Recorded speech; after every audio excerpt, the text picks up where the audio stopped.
বোকা বাঘ আর চালাক শিয়ালের দ্বিতীয় পর্ব দেখতে চলেছেন। চমক আর মজার কাহিনী শুরু হতে যাচ্ছে। মামা খুব সাবধান, চুপি চুপি করে যাইতে হবে, নালি ছাগল পালাবে। তুই চিন্তা করিস না ভাগ্নে, এ আমার 100 বছরের অভিজ্ঞতা। তুই কোনো টেনশন করিস না। শালার বুকাবাক বলে কি শিয়ালের কথাটা তুচ্ছ মনে করলো। তুই শুধু তাকিয়ে থেকে দেখ আমি কি করি। মামা আমি ছোট শিয়াল বলে তুমি আমার কথাটা তুচ্ছভাবে দেখো না মামা। মামা আমি ছোট শিয়াল হলেও আমি কিন্তু একটা বুদ্ধিমান প্রাণী। তুই এখন চুপচাপ করে দেখে যা আমি কি করি। ওকে মামা, এখন দেখি তোমার কেরামতি। হাই হাই বাইক না, এ কি করলাম আমি? ছাগল তো দিল দৌড়। মামা আমি আগেই বলছিলাম তুমি আস্ত একটা গাধা। ভাগ্নে তুই কি বললি এটা?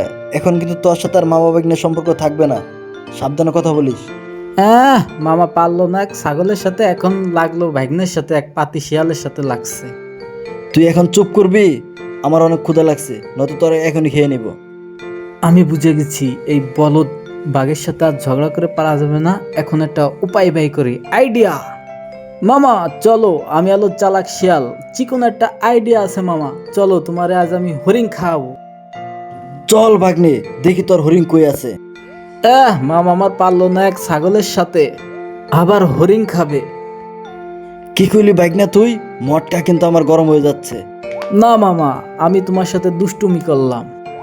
বাঘের সাথে চলে কি মামা তুই আবার বাঘ দাবি করতেছিস না তো? না মামা, এটা কি হয়? চল ভাগ্নে, তাহলে সামনের দিকে এগিয়ে যাই।